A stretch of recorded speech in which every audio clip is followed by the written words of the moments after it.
Hello friend, आप सभी का स्वागत है एजुकेशन लाइन में। साथियों, आज की वीडियो में हम बात करने वाले हैं क्लास 8 के लिए इंग्लिश का सैम्पल पेपर है उसके बारे में। तो दोस्तों 2022 बोर्ड एग्ज़ाम जो आपका होने वाला है उसमें आपका जो पैटर्न रहेगा वो इसी तरह का पैटर्न रहेगा। तो यहाँ पे मैं आपको पूरा पेपर का सेटअप बताने वाला हूँ, किस तरह का पैटर्न आपका रहने वाला है और आपको किस तरह के क्वेश्चन एग्जाम में पूछे जाएंगे। तो चलिए दोस्तों वीडियो स्टार्ट कर लेते हैं। और साथ ही मैं आपसे रिक्वेस्ट करूंगा, चैनल पे आप नए हैं तो प्लीज़ चैनल को सब्सक्राइब करें। आप वीडियो को लाइक नहीं किया है तो लाइक कर दीजिए, अपने दोस्तों को भी सेंड कर दीजिए ताकि उनको भी पता लगे कि 2022 बोर्ड एग्जाम में पेपर किस तरह का आएगा। यहाँ पे दोस्तों अगर बात की जाए तो आपका टोटल पेपर 80 मार्क का होने वाला है। टाइमिंग वगैरह सब यहाँ पे दिया गया है, ठीक है। सबसे पहले देखिए पार्ट फर्स्ट की अगर बात की जाए तो पार्ट फर्स्ट में आपको कुछ क्वेश्चन यहाँ पे पूछे जाएंगे जो ऑब्जेक्टिव टाइम के क्वेश्चन होंगे। सबसे पहले देखिए चूज़ द करेक्ट आंसर। यहाँ पे एक क्वेश्चन आपको दिया गया है, ठीक है। तो the story of royalty on it's every chapter you unfold है द वर्ड अनफोल्ड मीन। यहाँ पे अनफोल्ड का मीन है वो आपसे पूछा गया है, ठीक है। तो यहाँ पे मैं आपको फटाफट से पूरा पेपर बता देता हूँ। नेक्स्ट देखिए यहाँ पे देशनोक। अब देशनोक के बारे में पूछा गया, खालिस्तान दिया गया है आपको, द टेम्पल, ठीक है। करनी Mata is stable is the town in Rajasthan. तो देशनोक कहाँ पे है? बीकानेर में है आपका टेम्परेचर और टेम्पल। तो यहाँ पे पूछा गया है कि किसका है, ठीक है। विच किसका है ये पूछा गया ना। वेन कहाँ है, ठीक है। Deshnoke Khalistan, the temple of Karni Mata is situated in is a town in Rajasthan, ठीक है। तो वेयर यहाँ पे पूछा गया है, वेयर यहाँ पे आंसर क्या आएगा, वेयर कहाँ पे है। इसके बाद देखिए which of the following is not belonging to the same group. Same group से संबंधित नहीं है, मतलब अलग है। यहाँ पे बात की जाए तो यहाँ पे कैशियर हो गया, ठीक है। फर्स्ट कैशियर, फिर अकाउंटेंट, फिर क्लर्क और मदर। तो मदर आपकी अलग हो गई। बाकी अगर बात की जाए कैशियर, अकाउंटेंट, क्लर्क, ये सारे बैंक में काम करने वाले जो कर्मचारी हैं वो हो गए। तो यहाँ पे यही पूछा गया है कि विच of the following is not belong the same group, ठीक है। आगे देखिए यहाँ पे भारती फेल्ट सॉरी खालिस्तान दिया गया है हर बिहेवियर, यानी अपने जो व्यवहार है उसके लिए वह सॉरी मांग रही है, ठीक है। तो यहाँ पे क्या जाएगा, for her behaviour, of her behaviour, अपने बिहेवियर के कारण, ठीक है। अपने बिहेवियर का वो कारण बता रही है यहाँ पे, ठीक है। तो एट नहीं होगा यहाँ पे, इन नहीं होगा। अब आपको इन दोनों में से चूज करना है, ठीक है। यहाँ पे देखिए नेक्स्ट क्वेश्चन आप यहाँ पे देख लीजिए। तो फटाफट से आप सारे क्वेश्चन पेपर का फॉर्मेट यहाँ पे देख सकते हैं। नेक्स्ट देखिए यहाँ पे माई मदर आपको दिया गया है Khalistan to temple every day. तो मेरी माता है वह रोज़ क्या है, टेम्पल मंदिर में जाती है रोज़। तो यहाँ पे एवरी डे की बात की गई है, तो ये आपका सब सेंटेंस है वो प्रेजेंट टेंस का सेंटेंस बन जाता है यहाँ पे। तो वाज गोइंग तो आएगा ही नहीं, गोन जा चुकी है भी नहीं आएगा, ठीक है। तो my mother go to temple every day, रोजाना जाती है, गोज भी नहीं आएगा। यहाँ पे क्या आ जाएगा आपका आंसर, ऑफ फर्स्ट वाला आ जाएगा। नेक्स्ट देखिए द भिक्षु खालिस्तान टू सी चाणक्यज होम, ठीक है। तो इस तरह के क्वेश्चन आपके एग्जाम में रहने वाले हैं। नेक्स्ट देखिए पार्ट सेकंड की बात करें यहाँ पे, तो यहाँ पे आपको पूछा गया है कि आप क्या करना है कि एडिंग अन और हुड, यानी अन और हुड ऐड करके आपको क्या करना है, नया सेंटेंस, नया वाक्य, नया शब्द बनाना है। तो यहाँ पे अगर मैं चाइल्ड की बात करूँ तो चाइल्ड का आप बना सकते हैं चाइल्डहुड, ठीक है। तो क्या बन गए, चाइल्डहुड। तो इसमें अपने हुड जोड़ लिया तो चाइल्डहुड यानी बचपन। नेक्स्ट देखिए यहाँ पे नेक्स्ट आपको दिया गया है प्लेजेंट, तो यहाँ पे अनप्लेजेंट हो जाएगा।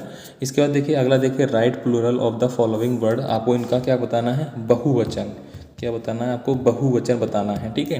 तो आपको एक बार अच्छे से सारा पेपर समझ में आना चाहिए कौन कौन से टॉपिक पूछे जाएंगे। पहली बात तो हो गई, क्योंकि वो कुछ लोग यहाँ पे कमेंट कर रहे थे कि क्या ग्रामर भी पूछी जाएगी, तो बिल्कुल ग्रामर पूछी जाएगी। इनमें आपके देखिए आपके पर्यायवाची सिनोनिम्स आपके हो गए, इंग्लिश में बात करो तो सिनोनिम्स हो गए, एंटोनिम्स हो गए, और यहाँ पे प्लूरल फॉर्म हो गई, ठीक है, सिंगुलर फॉर्म हो गई, और यहाँ पे सफिक्स और ये होते हैं आपके जिनको अपन पढ़ते उपसर्ग बोलते हैं, वो सारे आपको यहाँ पे पूछे जा रहे हैं। तो यहाँ पे हम बात करेंगे प्लूरल फॉर्म की। तो कॉपी का प्लूरल फॉर्म कैसे बनाएंगे आप, कॉपीज। तो वाई को हटा के आप EIS लगा देंगे तो कॉपीज बन जाएगा। ऐसा ही मैच है, मैच का भी आप ऐसे मैचेस बनाएंगे। आगे देखिए write the missing letter in the following word. तो ये क्वेश्चन भी आपका पूछा जाएगा, आपको एक सेंटेंस दिया जाएगा, उसको कुछ जो वर्ड है वो हटा लिए जाएंगे और आपको उसको कंप्लीटली करना होगा। तो यहाँ पे फर्स्ट जो दिया गया है उसमें आपको सोल्डर बनना है, सेकंड को आपको फार्मर बनना है, ठीक है। FARMER फार्मर यानी किसान, ठीक है। इस तरह से आपको इनको पूरा करना पड़ेगा। नेक्स्ट देखिए यहाँ पे क्वेश्चन नंबर 11 है identify the word with incorrect spelling A write them after correction. यानी कि आपको यहाँ पे क्या करना है कि सही आपको लिखना है। ये इनकरेक्ट फॉर्म में लिखा गया है, मतलब सही से लिखा हुआ नहीं है, इसको आपको सही लिख के आंसर देना है, ठीक है। Someone gave me A cheque book through a window, तो इसको आपको सही से अरेंज करना है।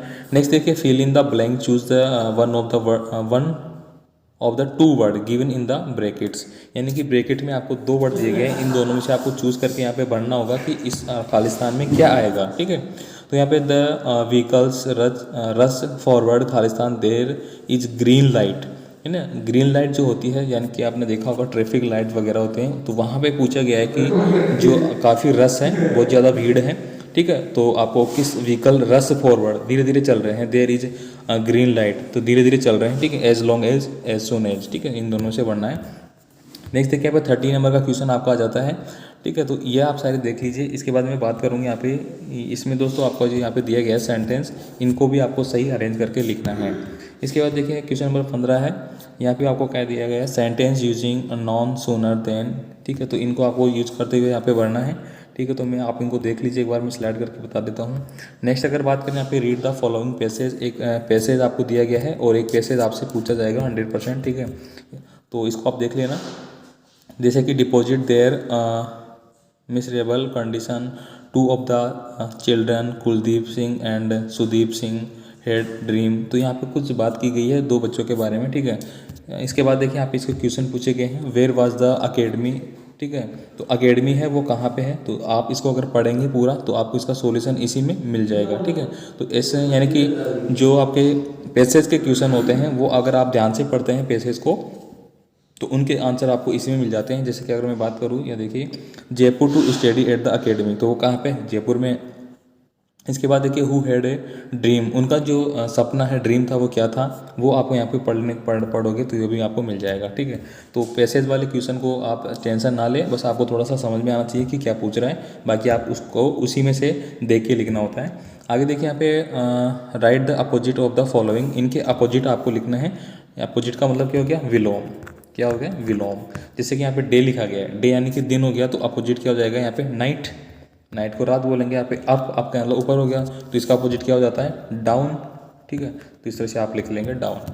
आगे देखिए यहाँ पे read the following passage carefully and answer the question, एक और पैसेज आपको दिया गया है, इसको आपको पढ़ना है, यानी कि आपका चैप्टर में 2 पैसेज है, वो शायद आपसे पूछे जा सकते हैं। और साथ ही मैं बता दूँ कि आपका लास्ट ईयर का जो पेपर है, उसका पेपर का फॉर्मेट है, यहाँ से थोड़ा वो चेंज हुआ है, क्योंकि आपका 30% सिलेबस है वो कट कर दिया गया इस बार, ये आपको पता ही है। तो वो 30% सिलेबस कट करने के अलावा जो आपके चैप्टर बच गए वो तो आने हैं, बाकी जो ग्रामर का फॉर्मेट हो गया, पैसेज का फॉर्मेट हो गया, वो सारे ऐसे कैसे आपको देखने को मिलेंगे, ठीक है, तो इसको आप देख लीजिए। इसके बाद देखिए यहाँ पे कुछ क्वेश्चन आपको पूछे गए हैं, ये आप देख लीजिए, ठीक है, लाइक पोर विलेज, इसी में से पूछे गए हैं सारे, ये भी आप देख लीजिए। आगे देखते हैं अपन यहाँ पे क्या पूछ रहा है, तो यहाँ पे देखिए आगे आपसे पूछा जा रहा है कि arrange the following sentence according to time of A1 is, ठीक है, तो आपको अकॉर्डिंग टू टाइम के हिसाब से इनको यूज करना है, ठीक है, कौन सा कहाँ पे आएगा, कौन सा क्या है, सारा कुछ यहाँ पे देख लेना है, यानी कि अरेंजमेंट ऑफ सेंटेंस आपसे पूछा जाएगा, इस बात का आप ध्यान रखें। नेक्स्ट देखिए 24 नंबर का क्वेश्चन है, यहाँ पे image that you are Mohan Radha reading in Delhi public school, Delhi public school Bikaner में आप रीड करते हैं, ठीक है, you have some urgent piece of work at your home house, write application, यानी कि आपको घर पे कुछ काम है और आपको उसके लिए छुट्टी चाहिए, एप्लीकेशन, ठीक है, और 1 दिन की छुट्टी चाहिए आपको, तो इसके लिए आपको एक एप्लीकेशन लिखना है, ठीक है। तो यहाँ पे देखो पूरा फॉर्मेट आपको दिया गया है, जैसे कि आप भरेंगे, ठीक है, यहाँ पे पढ़ेंगे टू द प्रिंसिपल हो गया, ठीक है, आपकी स्कूल का नाम आपने लिख दिया, sir I respect back to sir that, ठीक है, kindly I have urgent work at the home, ठीक है, इस तरह से आप लिखेंगे। आपका जो रीजन है वो यहाँ पे लिखेंगे, ठीक है, so I please requested to give me 1 day leave, ठीक है, तो इस तरह से लिखेंगे, please thankful your obediently class 8 student वगैरह, ठीक है। नेक्स्ट देखिए यहाँ पे एक और आपको दिया गया है, इसमें आपको क्या करना है, इमेज यू है Angel Sharma reading in Bikaner, you have in a hostel write a letter, आपको लेटर लिखना भी आना चाहिए, ठीक है, लेटर यानी कि जो आपका पत्र राइटिंग होती है, ठीक है, वो भी लिखना आपको आना चाहिए, हिंदी में भी पूछा जा सकता है, ठीक है, तो आपको एप्लीकेशन और पत्र दोनों ही याद करने हैं, ठीक है। मोस्टली अगर मैं बात करूँ आपको, तो जो आपकी एप्लीकेशन है वो तो आपकी एप्लीकेशन वो किसकी होगी, लीव की एप्लीकेशन होगी, यानी कि आपको छुट्टी चाहिए। एक तो ये याद कर ले, एक अपने बड़े भाई और या फिर बड़ी बहन है उनकी शादी के लिए छुट्टी चाहिए, ये देख लीजिए बस। और एक होगी बीमारी की। ये 4-5 आप चार एप्लीकेशन है वो याद कर लीजिए, चारों में से आपका एप्लीकेशन होगा। इसके बाद दोस्तों अगर बात करें यहाँ पे पत्र राइटिंग की, तो पत्र राइटिंग में आपको एक तो हो गया कि फ़ीस माफ़ के लिए हो गया, अपने पिताजी को आप पत्र लिखवाना चाहिए, सॉरी फीस के लिए, स्कूल की फ़ीस भरना है, या फिर आपको बुक बैंक लेना है, ठीक है, या फिर आपको क्या करना है, अपने दोस्त वगैरह को इनवाइट करना है पार्टी में, बर्थडे पार्टी हो गई या फिर कुछ भी इस तरह का ही आपको पूछा जाएगा, इसके अलावा नहीं पूछा जाएगा। नेक्स्ट देखिए 25 नंबर का है राइट ए पैराग्राफ। आपको एक पैराग्राफ लिखना है और इस तरह का आपको पैराग्राफ पूछा जाएगा, जिसमें कि आपको नीचे वर्ड दिए गए हैं देखो सारे, और यहाँ पे कुछ लाइनें दी गई है और इनमें ब्लैंक छोड़े गए हैं, तो इनको आपको पढ़ते हुए पूरा करना पड़ेगा। यहाँ पे जो दिया गया है पैराग्राफ, ए क्रो, ठीक है, फॉलिस इन ए ट्री, ठीक है, यानी कि क्रो और फॉक्स की लोमड़ी की जो कहानी है वो यहाँ पे बताई गई है। अब आपके चैप्टर के हिसाब से ही पूछा जाएगा, आपके चैप्टर में जो जो कहानियाँ हैं उनमें से पूछते जाते हैं, तो उनको आप एक बार अच्छे से देख लें उनमें क्या कुछ कहा गया है, ठीक है। तो ये यहाँ पे पूरा पेपर हो जाता है आपको क्लास 8 के लिए, जो कि आप कमेंट कर रहे थे कि हमें क्लास 8 के लिए मॉडल पेपर है इंग्लिश का वो प्रोवाइड कराया जाए, तो साथियों आपके लिए मॉडल पेपर हो चुका है। और ऐसा का ऐसा 100% ये सेटअप आपका एग्जाम में रहेगा, इस बात का आप बिल्कुल ध्यान रखें, ठीक है। और इसी के अकॉर्डिंग आपको तैयारी करनी है, ठीक है। बाकी और मिल देंगे नए पेपर के साथ नए वीडियो में। आप कमेंट करके बताएं कि आपको और भी कौन सा पेपर चाहिए, मैं जल्दी आपको प्रोवाइड करा दूंगा। इसके अलावा साथियों आपने कमेंट कर रखा है कि मैथ का जो पेपर है उसका भी मॉडल पेपर में बताइए कि किस तरह का पैटर्न होगा, तो वो भी आपको मिल जाएगा। साथ ही आप हमारे टेलीग्राम ग्रुप, फेसबुक और हमारी वेबसाइट से जरूर जुड़े, उनके थ्रू आपको सभी इंपॉर्टेंट जानकारी और PDF फाइलें अवेलेबल कराई जाती है, ठीक है। मिलेंगे नए वीडियो के साथ, धन्यवाद।